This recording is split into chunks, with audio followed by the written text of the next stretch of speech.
Même à l'époque de Pierre, il avait peur, il a eu peur devant une femme qui lui posait tout simplement la question, toi, tu étais avec celui-là. Il a eu peur. Combien de fois dans notre vie des chrétiens nous avons peur? Nous craignons à des fois tout ce qui se trouve tout autour de nous, de ce que les hommes vont dire.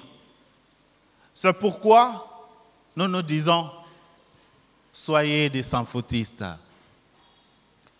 Par contre, si tu sais très bien que c'est Dieu qui t'accompagne, c'est Dieu qui est avec toi, sois sans-fautiste de ce que les hommes vont dire.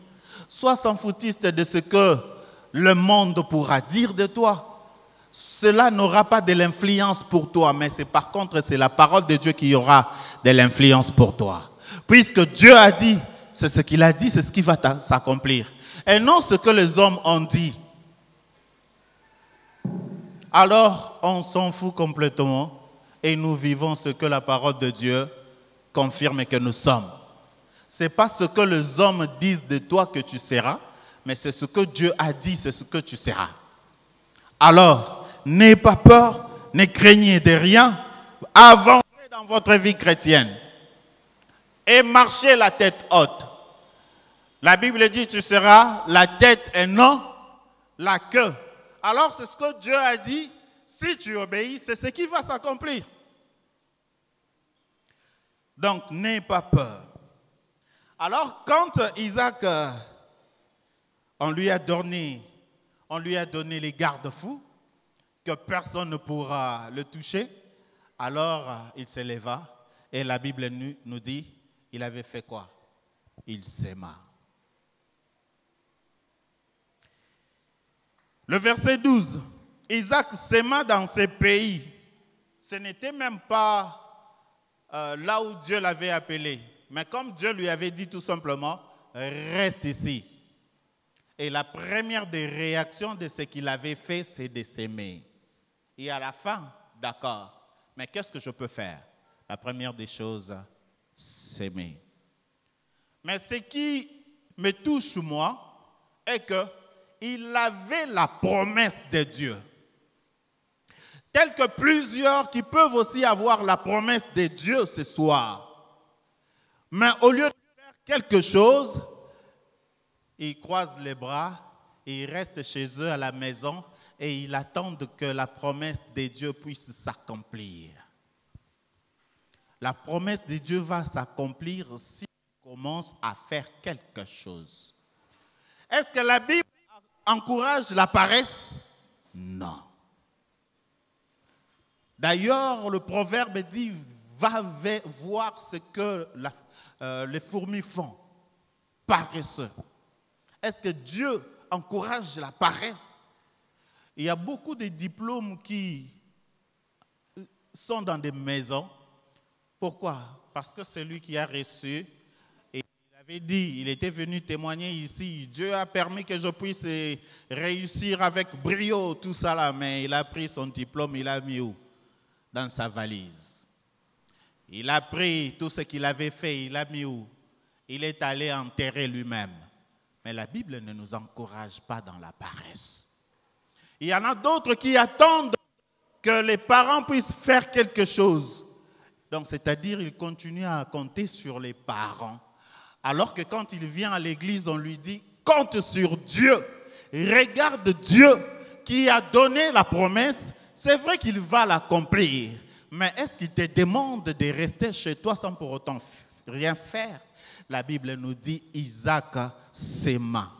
C'est à travers ce qu'il avait sémé, la Bible confirme encore qu'il avait récolté, comment? Au centuple.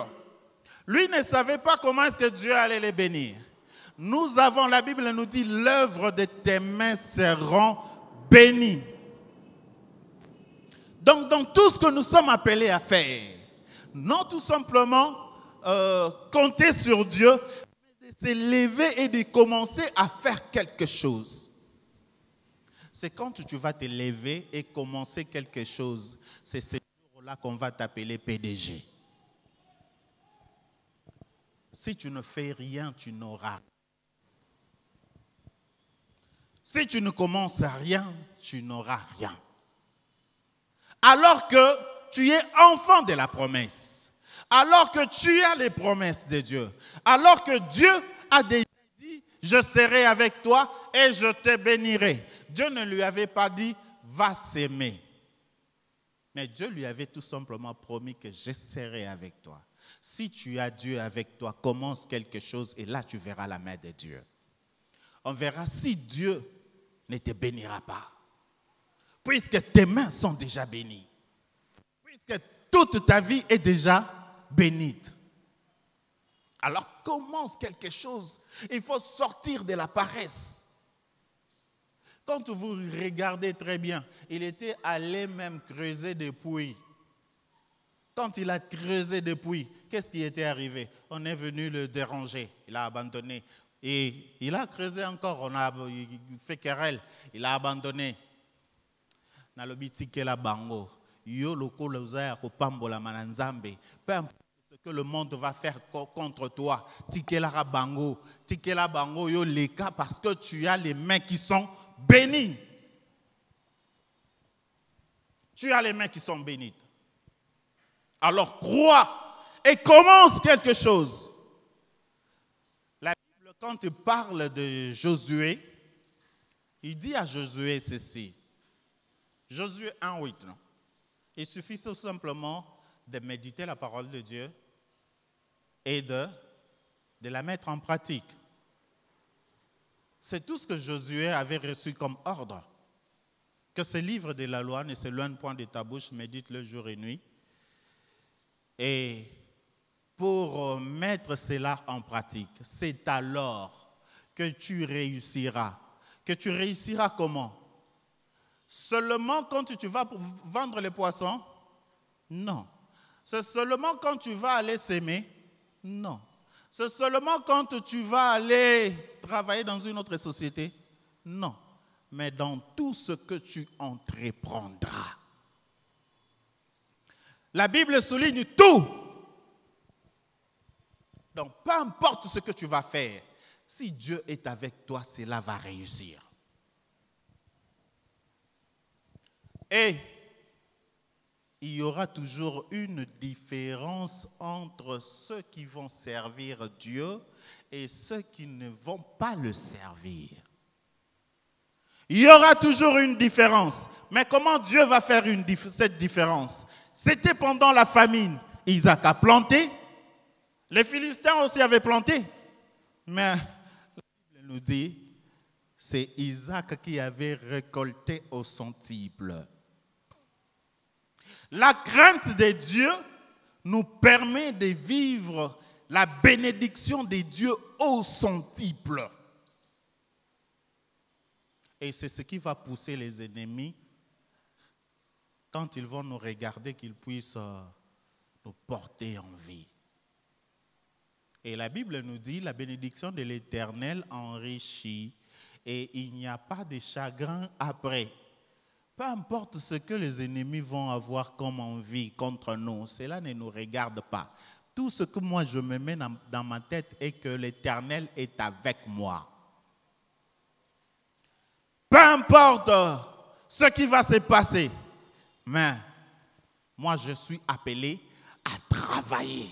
Jésus-Christ dit, je travaille jusqu'à aujourd'hui.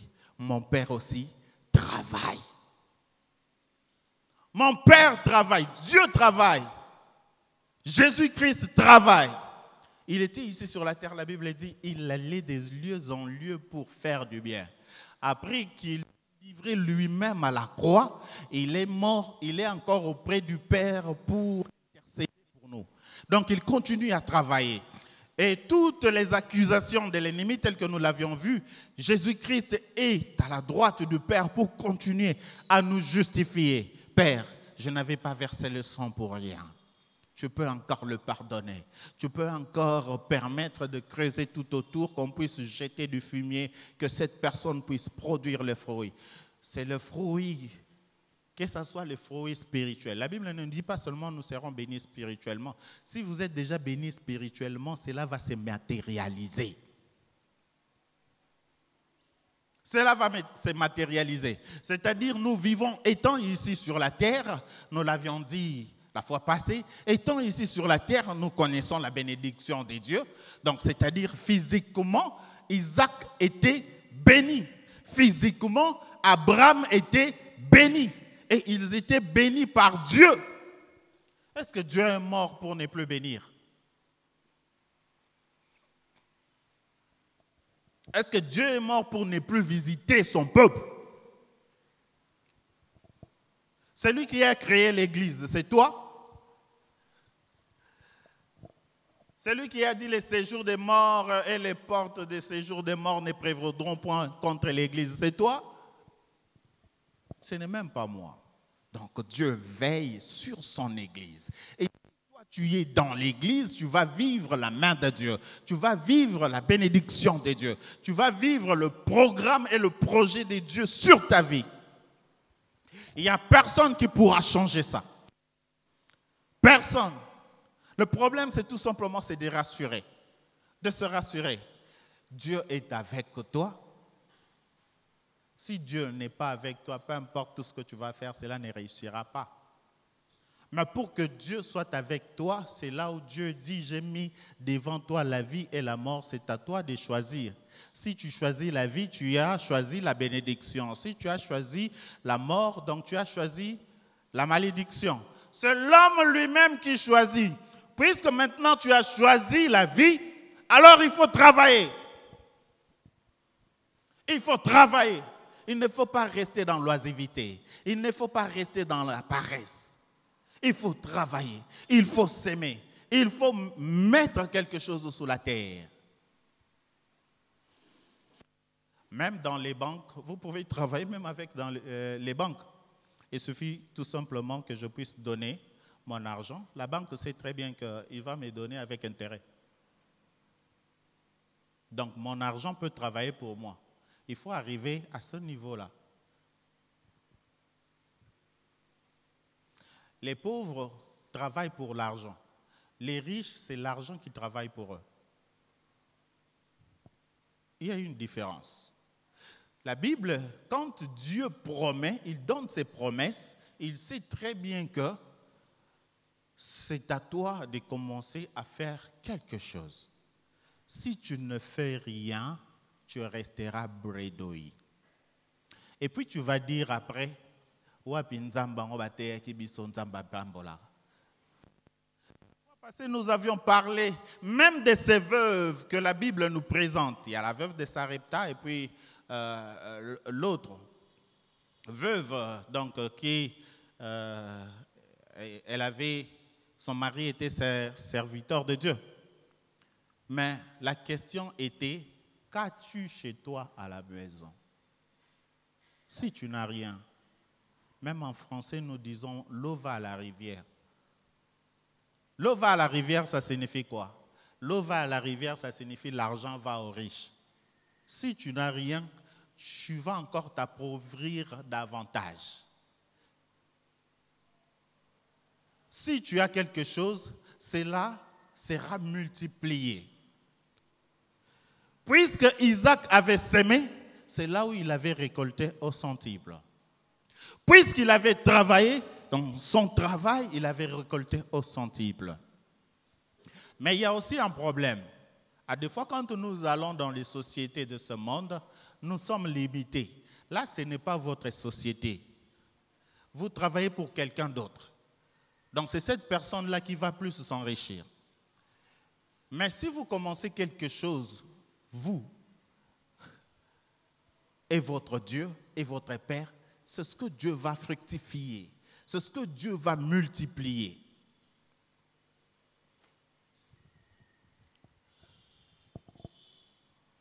Il y a 2 jours, il y a ma soeur qui est aux États-Unis, était en train de témoigner parce qu'elle est là-bas, ça fait tout simplement 2 ans. Donc, elle vient de totaliser 2 ans. Et dans ces 2 ans qu'elle vient de totaliser, et quand elle est descendue pour acheter une parcelle, même ceux qui l'avaient aidé pour y aller ils s'étonnaient. bango basomba mama pangu te, bango basala eloko te, ba aux États-Unis. Mais baokamwa ba o nyonso bakenda kala. Ti lelo batikala ozwana no eloko mo abongo te. Mais baokamwa, et ça fait 2 ans que toi tu viens d'arriver ici, là tu achètes une parcelle. Ba sali ba compte, ba vérifier, tout est normal.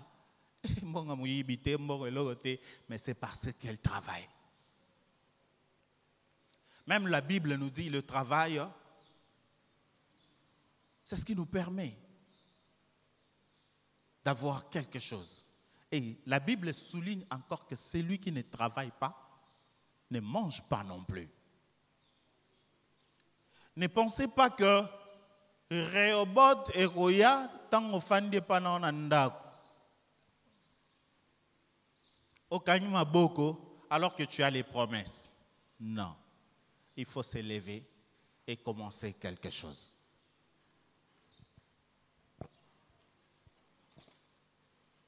Nous pouvons lire la suite. Nous sommes au verset 12. Isaac s'aima dans ce pays et il recueillit 7 années. Donc ce n'était pas la 2e année. Ce n'était pas la 3e année. Mais vous savez très bien que quand nous prenons une graine et que nous mettons sous la terre, ça ne sort pas comme on nous explique, hein, du tic au tac, tac. Je mets, j'arrose, soit. Non. Je mets, j'arrose et j'attends. Ça dépend aussi de ce que vous semez. C'est tel que nous avions dit, il y a d'autres fruits. Dès que vous les plantez, à l'espace de 3 mois, vous avez les fruits. Il y a d'autres grains, il faut attendre après 6 mois. Il y en a d'autres, il faut attendre après 1 année. Il y en a d'autres, il faut 4 ans, 6 ans après. Si je sais que c'est un arbre. Par exemple, si tu as planté le grain, le noyau de mangue, c'est après combien d'années? Mais ça dépend de ce que vous sémez. Mais la Bible nous dit, c'est cette année-là que Isaac avait planté et il avait récolté. Mais le fait tout simplement de planter, de récolter, on commence à regarder le nombre d'ouvriers, on commence à regarder tout ce que Isaac avait et ça commence à porter envie. Vous savez, il y a aussi plusieurs, parce que ces choses arrivent même dans les églises. Quelqu'un te regarde et se dit, mais alors que toi tu n'as rien fait, c'est tout simplement parce que tu es béni de l'Éternel. Et jusqu'au point où ils sont allés empoisonner ceux qui avaient reçu le don de Dieu. Et quand vous empoisonnez les dons de Dieu comme ça, vous restez bredouille. Quand Isaac avait planté, c'était où? À Guérard. Donc, c'est-à-dire, une partie c'était pour lui, une partie c'était pour ceux qui étaient à Guérard. Il y a d'autres personnes qui sont des dons de Dieu. Quand ils plantent comme ça, c'est pour permettre. La Bible nous dit, Abraham, il y avait plusieurs personnes qui devraient être bénies en lui. Des nations. Et si Abraham n'est pas là, Dieu savait qu'après Abraham, il y aura Isaac. Mais si vous tuez Abraham, c'est-à-dire vous allez mourir vous-même de faim. Parce que le don de Dieu était avec Abraham, le don de Dieu était avec Isaac. Et qui avait sémé, bien que les terres des autres n'avaient pas produit, alors ils avaient bénéficié de ce que Isaac avait planté. Mais imaginez-vous, ils avaient chassé Isaac. Mais quand vous chassez Isaac, c'est vous qui restez dans la faim. Isaac va connaître le Rehoboth. Il aura encore la paix, il aura encore la grâce et il va encore continuer à avancer. Mais ce sont les autres là qu'il avait chassés qui vont continuer à gémir, à avoir des cœurs gros pour tout ce qui va arriver à Isaac. Mais j'aimerais que vous puissiez vous mettre à la place d'Isaac et non par rapport à ceux qui vont vous porter envie. Parce que c'est ce que le diable va faire.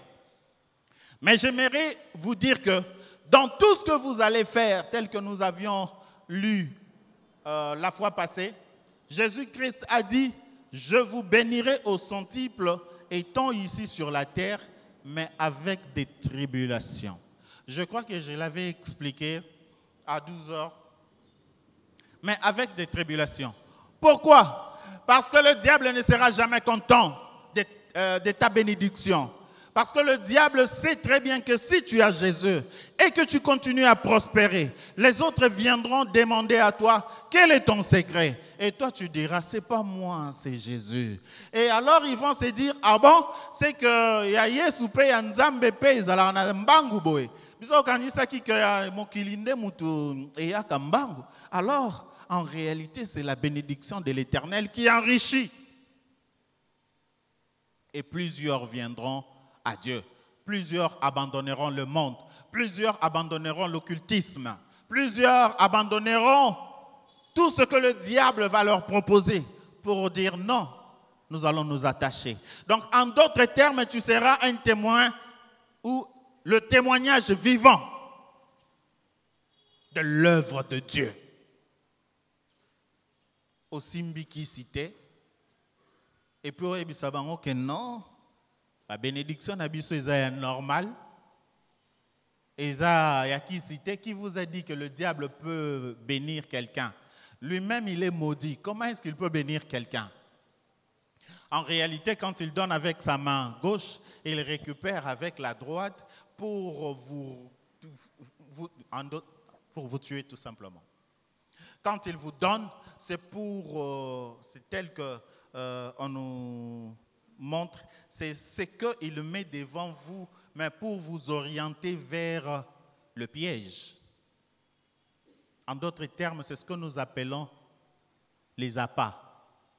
Quand le poisson vient pour manger sur la maison, il pense que le pêcheur est vraiment bon, il est de bonne foi, il a quitté chez lui à la maison pour venir nous nourrir. Donc il mange devant l'hameçon et il ne sait pas que sa vie est en danger. C'est ça le diable. Et si tu manges tout autour, tu vas finir par manger l'hameçon. Et c'est là où on va te tirer vers l'eau et tu manques de souffle pour respirer. C'est ça le diable. Il y a plusieurs qui pensent que le diable peut vraiment bénir. Il ne bénit pas. La bénédiction ne vient que des dieux et des dieux seuls. La bénédiction ne viendra jamais du monde. Ne regardez même pas le monde parce que je vous avais dit que dans le monde, il n'y a que ronces et épines. Mais si toi tu fais confiance à l'Éternel, même pendant la sécheresse, toi tu vas planter et tu récolteras au centuple. La Bible nous dit que les enfants d'Israël, ils étaient dans le désert, mais ils ne manquaient pas à boire. Dans le désert, vous pouvez creuser et boire? Non. Dans le désert, il n'y a pas l'eau. Mais il y avait le rocher des âges qui les suivait pour qu'ils ne puissent pas manquer à boire. C'est ça la vie d'un enfant de Dieu. C'est ça la vie d'Isaac qui, pendant de moments difficiles, pendant la famine, il pouvait prendre l'initiative de planter.